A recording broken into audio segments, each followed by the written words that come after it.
प्यारे भक्तों को राधे राधे। दोस्तों, आज के इस खास और इन्फॉर्मेटिव वीडियो में मैं आपको कृष्ण कन्हैया की प्यारी सी नगरी मथुरा और वृंदावन की सैर करने के साथ साथ मथुरा और वृंदावन यात्रा की संपूर्ण जानकारी भी बताऊंगा। अगर आप भी मथुरा और वृंदावन को एक साथ घूमने की प्लानिंग बना रहे हैं तो यह वीडियो आपकी बहुत हेल्प करेगा। इस वीडियो में बात करेंगे आप यहाँ तक कैसे पहुँचेंगे, या होटल या धर्मशाला कहाँ पर लेना चाहिए, यहाँ पर दर्शन करने का सही तरीका क्या रहता है, दर्शन करने के लिए कौन कौन से प्रमुख मंदिर हैं, यहाँ पर खाने पीने की कैसी व्यवस्था है, और वीडियो के लास्ट में बात करेंगे संपूर्ण बजट की। तो यात्रा से related A to Z complete information के लिए वीडियो को बिना स्किप किए एक बार पूरा जरूर देखें।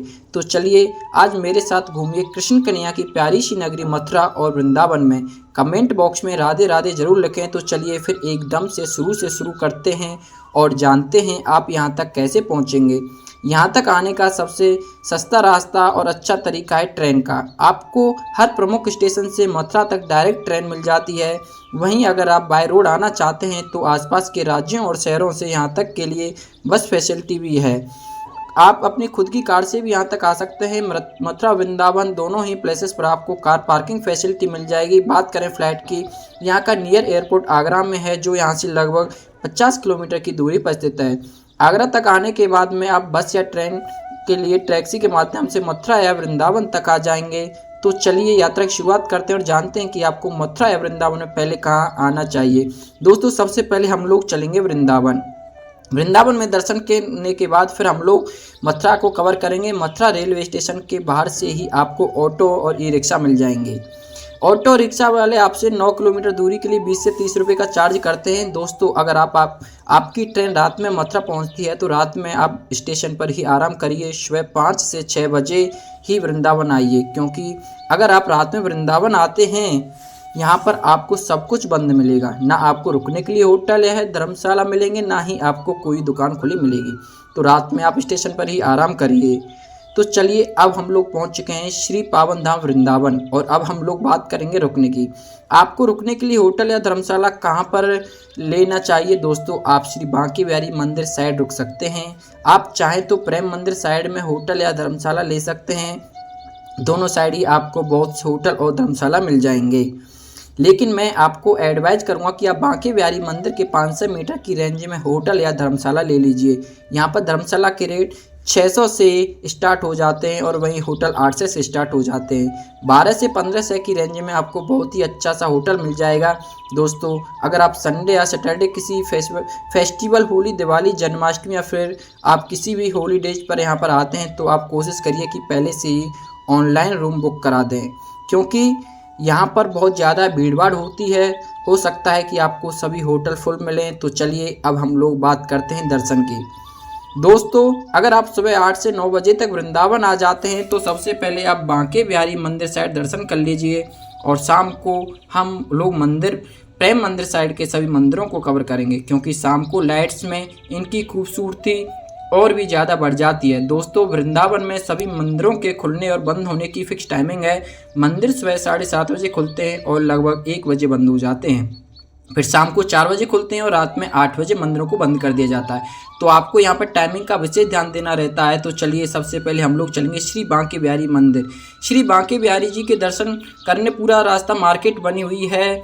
आप यहाँ से फूल माला और प्रसाद ले सकते हैं। तो चलिए अब हम लोग मंदिर में प्रवेश करेंगे। सामने ही आपको बांके बिहारी जी को बहुत ही अद्भुत और प्यारे से दर्शन प्राप्त हो जाएंगे। श्री बांके बिहारी जी मंदिर दर्शन कर आपके नेत्र भर जाएंगे। बांके बिहारी जी की बहुत ही प्यारी और मनमोहक छवि, इसको देखकर आप दीवाने हो जाएंगे। दोस्तों, बहुत ही अद्भुत है, अलौकिक दरबार है। आप यहाँ पर दर्शन करने जरूर आइए। श्री बांके बिहारी सभी मनोकामनाएं को पूरा करते हैं। यहाँ पर दर्शन करने के बाद में अब हम लोग चलेंगे वृंदावन के प्रमुख मंदिरों में दर्शन करने। दोस्तों, ऐसे तो वृंदावन में 5000 से भी ज़्यादा अधिक मंदिर हैं, लेकिन जो सबसे प्रमुख मंदिर है हम लोग उन सभी में दर्शन करेंगे। तो बांके बिहारी मार्ग पर ही मार्केट के एकदम लास्ट में श्री राधा वल्लभ जी मंदिर के लिए रास्ता जाता है। सीढ़ियाँ चढ़कर अब हम लोग चलेंगे श्री राधा वल्लभ जी के दर्शन करने। दोस्तों, यह मंदिर भी वृंदावन का बहुत ही अलौकिक और प्राचीन मंदिर है। यहाँ पर आप राधा वल्लभ जी के बहुत ही अद्भुत दर्शन को प्राप्त कर सकेंगे। आप यहाँ कुछ देर तक जरूर बैठें, यहाँ बैठकर आपको बहुत ही ज़्यादा शांति और सुकून मिलेगा। यहाँ पर दर्शन करने के लिए बाद में अब हम लोग चलेंगे राधा दामोदर मंदिर दर्शन में मंदिर तक ई रिक्शा से भी जा सकते हैं, लेकिन मैं आपको एडवाइस करूँगा कि कुंज गलियों से होते हुए दूसरे मंदिर तक पहुँचे, क्योंकि इनकी दूरी 100 से 200 मीटर की ही होती है। तो कुंज गलियों से हम लोग पहुँच चुके हैं राधा दामोदर मंदिर के पास में मंदिर में प्रवेश कर राधा रानी और दामोदर जी के बहुत ही प्यारे से दर्शन प्राप्त करेंगे।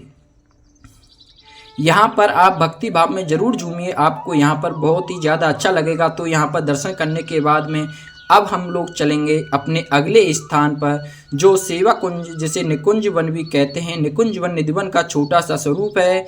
यहाँ पर राधा रानी का बहुत ही प्यारा सा मंदिर बना हुआ है।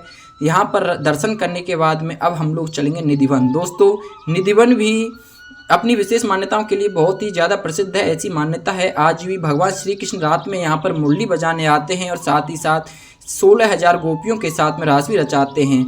यहाँ पर कुछ प्रमुख मंदिर भी हैं, आप यहाँ पर दर्शन कर आशीर्वाद प्राप्त कर सकते हैं। दोस्तों, निधिवन बहुत ही अलौकिक स्थान है, यहाँ पर दर्शन करने जरूर आइए। निधिवन के पास में ही साजी मंदिर भी बना हुआ है। यह मंदिर भी बहुत ही विशाल और प्यारी शैली में बना हुआ है। यहाँ पर राधा रानी के कृष्ण जी के प्यारे से दर्शन प्राप्त कर सकते हैं। तो साजी मंदिर में दर्शन करने के बाद में अब हम चलेंगे श्री गोपीनाथ मंदिर और श्री राधा रमण मंदिर में दर्शन करने के लिए, जो यहाँ से मात्र 200 मीटर की दूरी पर स्थित है। दोस्तों, यह मंदिर भी वृंदावन की बहुत ही प्रसिद्ध मंदिर है। यहाँ पर आप बहुत ही अच्छे तरीके से दर्शन प्राप्त कर सकेंगे। फिर यहाँ दर्शन करने के बाद में अब हम लोग चलेंगे काली देह घाट, जो लगभग यहाँ से 100 मीटर की दूरी पर स्थित है। दोस्तों, यह वही स्थान है जहाँ पर भगवान श्री कृष्ण ने कालिया नाग का वध किया था। सामने ही माँ यमुना की पावन धारा है, आप यहाँ पर स्नान कर सकते हैं, साथ ही साथ नौका विहार भी कर सकते हैं। यहाँ पर प्यारी प्यारी नाव में बैठकर बहुत से लोग नौका विहार करते हैं। यहाँ पर कुछ समय बिताने के बाद में अब हम लोग चलेंगे मदन मोहन मंदिर में दर्शन करने के लिए, जो यहाँ से लगभग 1 किलोमीटर की दूरी पर स्थित है। ई रिक्शा में 20-30 रुपये का किराया देकर अब हम लोग पहुँच चुके हैं मदन मोहन मंदिर के पास में। इस मंदिर को टीले वाला मंदिर भी कहते हैं, क्योंकि यह मंदिर ऊपर टीले पर स्थित है। दोस्तों, बहुत ही प्राचीन और अलौकिक शैली में यह प्यारा सा मंदिर बना हुआ है। आप यहाँ पर मदन मोहन जी के प्यारे से दर्शन कर आशीर्वाद प्राप्त कर सकते हैं। दोस्तों, बहुत ही अलौकिक स्थान है, आप अपने लिस्ट में इस मंदिर को जरूर शामिल करें। दोस्तों, अगर आप सभी मंदिरों में थोड़ा थोड़ा टाइम देंगे तो आप बहुत ही आराम से 1 बजे तक सभी मंदिरों को कवर कर लेंगे। यहाँ पर दर्शन करने के बाद में अब हम लोग फिर से आ जाएंगे बांके बिहारी मार्ग पर। यहाँ पर खाने पीने के लिए बहुत ही फेमस दुकानें हैं। आप यहाँ पर वृंदावन की बहुत ही फेमस मुकेश की लस्सी की ट्राई कर सकते हैं, साथ ही साथ आप देसी घी में बनी टिक्की का भी मज़ा ले सकते हैं। अगर आप चाहें तो यहाँ पर खाना पीना भी कर सकते हैं। वृंदावन में खाने पीने की कोई भी कमी नहीं मिलेगी। तो यहाँ पर कुछ खाने पीने के बाद में अब हम लोग अपने होटल में आकर आराम करेंगे और 3 से 4 बजे के बीच में हम लोग चलेंगे मंदिर साइड की सभी मंदिरों में दर्शन करने के लिए। बांके बिहारी चौराहे पर आपको ऑटो मिल जाएंगे 30 से 40 का किराया देकर। सबसे पहले हम लोग चलेंगे वैष्णो देवी धाम में माता रानी के दर्शन करने। दोस्तों, बहुत ही प्यारा विशाल मंदिर बना हुआ है। यहाँ पर माता रानी की विशाल प्रतिमा भी स्थापित है। यहाँ पर बहुत ही अच्छी तरीके से गुफाओं का स्वरूप दिया गया है। मंदिर को बहुत ही खूबसूरती से बनाया गया है। दोस्तों, विशाल प्रतिमा के नीचे बहुत ही बड़ा सा हॉल बना हुआ है, जहाँ पर माता रानी का बहुत ही अद्भुत और प्यारा सा मंदिर भी स्थापित है। तो यहाँ पर दर्शन करने के बाद में अब हम लोग चलेंगे अपने अगले मंदिर प्रिय कांतिजू मंदिर में दर्शन करने के लिए। दोस्तों, यह बहुत ही प्यारा सा मंदिर बना हुआ है, आप यहाँ पर भी दर्शन कर सकते हैं। यहाँ पर दर्शन करने के बाद में अब हम लोग चलेंगे वृंदावन, बहुत ही प्रसिद्ध मंदिर प्रेम मंदिर में दर्शन करने। दोस्तों, प्रेम मंदिर बहुत ही खूबसूरत और अलौकिक मंदिर बना हुआ है। वृंदावन आने वाले सभी लोग यहाँ पर दर्शन करने जरूर आते हैं। लाइट्स में इसकी खूबसूरती में 4 चांद लग जाते हैं। लाइट्स में ये मंदिर और भी ज़्यादा प्यारा लगता है। प्रेम मंदिर में बहुत सी झांकियाँ भी बनी हुई हैं। आप यहाँ पर कृष्ण कन्हैया को कालिया नाग के ऊपर नृत्य करता देख सकते हैं। यहाँ पर शाम को फाउंटेन शो भी होता है, जिसको देखने के लिए बड़ी संख्या में लोग आते हैं। इसके अलावा कान्हा जी 1 उंगली पर गोवर्धन पर्वत को उठाए हैं। इसका दृश्य देखकर आप मनमोहित हो जाएंगे। दोस्तों, बहुत ही प्यारा मंदिर है। शाम को आप यहाँ पर दर्शन करने जरूर आएँ। शाम को यहाँ पर दर्शन करके आपको बहुत ही ज़्यादा अच्छा लगेगा। प्रेम मंदिर में घूमने और दर्शन करने के बाद में अब हम लोग चलेंगे इस्कॉन टेम्पल, जो यहाँ से कुछ ही दूरी पर स्थित है। यह मंदिर भी बहुत ही भव्य शैली में बना हुआ है। आप यहाँ पर कृष्ण भगवान और राधा रानी जी के बहुत ही प्यारे से स्वरूप के दर्शन प्राप्त करेंगे। साथ ही साथ आप यहाँ पर हरे कृष्णा हरे रामा की धुन पर जरूर झूमें, आपको बहुत ही ज़्यादा अच्छा लगेगा। आप यहाँ पर कुछ देर जरूर बैठें, आपको यहाँ पर बहुत ही ज़्यादा शांति मिलेगी। तो इन सभी मंदिरों में दर्शन करने के बाद में अब हम लोग रात में अपने रूम में आकर आराम करेंगे। अगर इनमें से आपको कोई भी मंदिर छूट जाते हैं, अगली सुबह आप इनमें दर्शन भी कर सकते हैं। लगभग 9 से 10 बजे तक अब हम लोग चलेंगे मथुरा और वृंदावन। मथुरा के सभी स्थानों को बहुत ही अच्छे तरीके से कवर करेंगे। दोस्तों सबसे अच्छा रहता है आप वृंदावन से ऑटो बुक कर लीजिए। ऑटो वाले आपको मथुरा के सभी स्थानों पर दर्शन कराने के बाद में आप जहाँ भी कहेंगे वहाँ आपको ड्रॉप कर लेंगे। तो ऑटो वाले पूरे दिन के लिए लगभग 1000 से 1500 लेते हैं। साथ ही साथ इस प्रोग्राम में भोले बाबा और माता रानी जी के भी मंदिर हैं, आप यहाँ पर भी दर्शन प्राप्त कर सकते हैं। यहाँ पर आपको दर्शन कर बहुत ही अच्छा लगेगा। फिर यहाँ से मथुरा रोड पर ही 2 से 3 किलोमीटर दूरी पर ही बिरला मंदिर स्थापित है। बहुत ही भव्य शैली के साथ यह प्यारा सा मंदिर बना हुआ है। साथ ही साथ आसपास के नज़ारे आपका दिल चेत लेंगे। मंदिर में प्रवेश करा भगवान जी के दर्शन करिए। साथ ही साथ आप यहाँ कुछ देर तक बैठिए, यहाँ पर बहुत ही ज़्यादा शांति मिलेगी। तो कुछ समय बिताने और दर्शन करने के बाद में अब हम लोग आ जाएंगे मथुरा सिटी में। अब हम लोग चलेंगे मथुरा के प्रसिद्ध मंदिर श्री द्वारकाधीश। तो दोस्तों चलते हैं द्वारकाधीश मंदिर की तरफ। द्वारकाधीश मंदिर में दर्शन करने दोस्तों ये मंदिर बहुत ही भव्य दिव्य और अलौकिक है स्थान है। यहाँ पर दर्शन करने से आपको नई ऊर्जा मिलती है। लाइन में लगकर द्वारकाधीश जी के बहुत ही अद्भुत रूप के दर्शन करेंगे।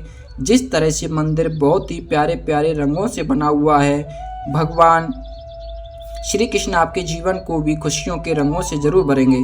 दोस्तों बहुत ही अलौकिक स्थान है, आपको यहाँ पर दर्शन कर बहुत ही ज़्यादा शांति मिलेगी। तो यहाँ पर दर्शन करने के बाद में अब हम लोग चलेंगे विश्राम घाट मंदिर के सामने। विश्राम घाट मंदिर के सामने के लिए रास्ता जाता है। दोस्तों ऐसी मान्यता है कि कंस का वध करने के बाद में भगवान श्री कृष्ण यहीं पर विश्राम करने आए थे, तभी यमुना नदी के किनारे बने इस घाट का नाम विश्राम घाट है।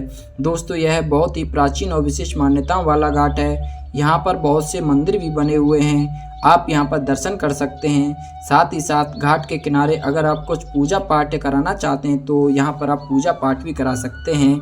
अगर आप चाहें तो यहाँ पर आप माँ यमुना के पावन जल में नौका विहार भी कर सकते हैं। आप नाव वाले आपसे 200 से 300 का चार्ज करते हैं। साथ ही साथ आपको विश्राम घाट और यहाँ से जुड़ी सभी मान्यताओं कहानियों को भी बताते हैं। आपको नौका विहार कर बहुत ही ज़्यादा अच्छा लगेगा। इसके अलावा यहाँ से कुछ दूरी पर कंस टीला भी स्थित है, आप यहाँ पर भी जा सकते हैं लगभग 150 सीढ़ियाँ चढ़कर। आप टीले पर आ जाएंगे, यहाँ पर मंदिर भी बना हुआ है जहाँ पर आप दर्शन कर सकते हैं। इस किले से आपको यमुना नदी के पूरे ही मथुरा के प्यारे से दर्शन मिलेंगे। तो अगर आप चाहें तो यहाँ पर भी घूमने आ सकते हैं। इन सभी स्थानों पर घूमने और दर्शन करने के बाद में अब हम लोग चलेंगे मथुरा के सबसे प्रमुख स्थान श्री कृष्ण जन्मभूमि, जहाँ पर जगत के पालनहार भगवान श्री कृष्ण जी का जन्म हुआ था। दोस्तों ऐसे तो आप यहाँ पर दिन में दर्शन कर सकते हैं, लेकिन मैं आपको एक एडवाइस करूँगा कि आप यहाँ तक शाम को दर्शन करने आइए। ऐसे तो यह मंदिर बहुत ही खूबसूरत बना हुआ है, लेकिन लाइट्स में इसकी खूबसूरती में 4 चांद लग जाते हैं। दोस्तों मंदिर परिसर के अंदर मोबाइल फ़ोन, बैग, जूता, चप्पल, कोई भी इलेक्ट्रॉनिक सामान ले जाना मना है। यहाँ पर लॉकर्स बने हुए हैं जहाँ आप अपना सारा सामान जमा करने के बाद में रसीद प्राप्त कर सकते हैं। लॉकर में सारा सामान जमा करने के बाद में मुख्य द्वार से प्रवेश कर आप मंदिर आ जाएंगे। दोस्तों बहुत ही दिव्य और भव्य प्रांगण बना हुआ है, आपको ऐसा लगेगा कि आप सच में स्वर्ग में आ गए हैं। यहाँ पर 7 से 8 छोटे बड़े मंदिर बने हुए हैं, आप यहाँ पर दर्शन करते हुए अगले बढ़ते रहें। और अब हम लोग आ जाएंगे वहाँ पर भगवान श्री कृष्ण जी का जन्म हुआ था। कारागार के स्वरूप में आज भी यह प्यारा सा मंदिर बना हुआ है। दोस्तों यहाँ पर दर्शन कर खुशी से आपको नेत्र भराएंगे। यहाँ पर दर्शन करने के बाद में फिर हम लोग ऊपर आकर मुख्य मंदिर में प्रवेश करेंगे। दोस्तों यहाँ पर श्री कृष्ण राधा रानी जी की बहुत ही विशाल छवि स्थापित है। अगर आप यहाँ भगवान जी के दर्शन कर साथ ही साथ कुछ समय आप यहाँ पर बैठिए, आपको यहाँ दर्शन कर बहुत ही ज़्यादा अच्छा लगेगा। इस प्यारे से मंदिर में दर्शन करने के बाद अब हम लोग बाराका लॉकर से अपना सारा सामान लेंगे। तो इन सभी स्थान को कवर करने के बाद में अब हम अपनी रात वाली ट्रेन से अपने घर के लिए वापस भी कर सकते हैं। वहीं अगर आप यहाँ पर रुकना चाहते हैं तो मंदिर के सामने ही आपको बहुत से धर्मशाला और होटल मिल जाएंगे। आप यहाँ पर स्टे भी कर सकते हैं। चलिए दोस्तों, अब हम लोग बात करते हैं यहाँ पर आने का सबसे अच्छा समय कौन सा रहता है और आपको कितने दिनों का टूर प्लान बनाना चाहिए। दोस्तों, ऐसे तो पूरे साल ही मथुरा वृंदावन में बहुत ही ज़्यादा भीड़ भाड़ होती है। स्पेशल संडे और सैटरडे हॉलीडेज फेस्टिवल जैसे होली, दिवाली, जन्माष्टमी, रक्षाबंधन, इस टाइम पर तो यहाँ पर हर साल रिकॉर्ड तोड़ भीड़ होती है। वहीं अगर आप कम भीड़ में दर्शन करना चाहते हैं तो आप इस टाइम को अवॉइड कर सकते हैं। तो चलिए अब हम लोग बात करते हैं सबसे ज़रूरी क्वेश्चन, बजट की। दोस्तों, मैं मान के चलता हूं कि आप कम से कम 2 या 3 लोग यहां पर दर्शन करने आएंगे ही, क्योंकि 2 या 3 लोगों में आपका बजट बहुत ही अच्छा तरीके से डिवाइड हो जाता है। तो अगर आप A to Z या 1 नाइट का प्लान करते हैं तो आपका मान के चलिए लगभग 2000 से 3000 प्लस ट्रेन टिकट पर के यूज बजट बहुत ही अच्छे तरीके से इन दोनों प्लेट्स को कवर कर सकेंगे। वही दोस्तों, अगर आप पास में बजट की कोई भी प्रॉब्लम नहीं है तो आप यहाँ पर बहुत ही VIP होटल ले सकते हैं। साथ ही साथ आप टैक्सी के माध्यम से पूरे यात्रा को कवर कर सकते हैं। तो दोस्तों, यहाँ पर मैंने आपको मथुरा और वृंदावन की हर एक छोटी बड़ी जानकारी को बहुत ही अच्छे और सही तरीके से बताने की पूरी कोशिश की है। अगर आपको फिर भी कोई क्वेश्चन रह जाते हैं तो आप हमें कमेंट बॉक्स के माध्यम से पूछ सकते हैं। बहुत ही जल्दी आपके कमेंट का रिप्लाई दिया जाएगा। दोस्तों, आप इस वीडियो को कहाँ से देख रहे हैं और आपको यह वीडियो कैसा लगा कमेंट में ज़रूर बताइएगा। अगर आपको यह वीडियो अच्छा लग रहा हो तो आप अपने एक लाइक से हमें मोटिवेट ज़रूर करें। साथ ही साथ हमारे YouTube चैनल को सब्सक्राइब करें और अपने फ्रेंड्स में ज़रूर शेयर करें। दोस्तों, अगर अभी तक आपने हमारे चैनल से नहीं जुड़े हैं तो आप प्लीज़ चैनल को सब्सक्राइब कर हमसे जुड़ जाइए। साथ ही साथ बेल आइकन प्रेस के लिए बाद में ऑल नोटिफिकेशन को ज़रूर क्लिक करें, जिससे भविष्य में आने वाली वीडियो आपको आसानी से मिल सके। तो चलिए दोस्तों, अब मिलते हैं किसी ऐसी इन्फॉर्मेशन वीडियो में। तब तक आप अपना ख्याल रखिए और अपने परिवार का। तो यात्रा सफल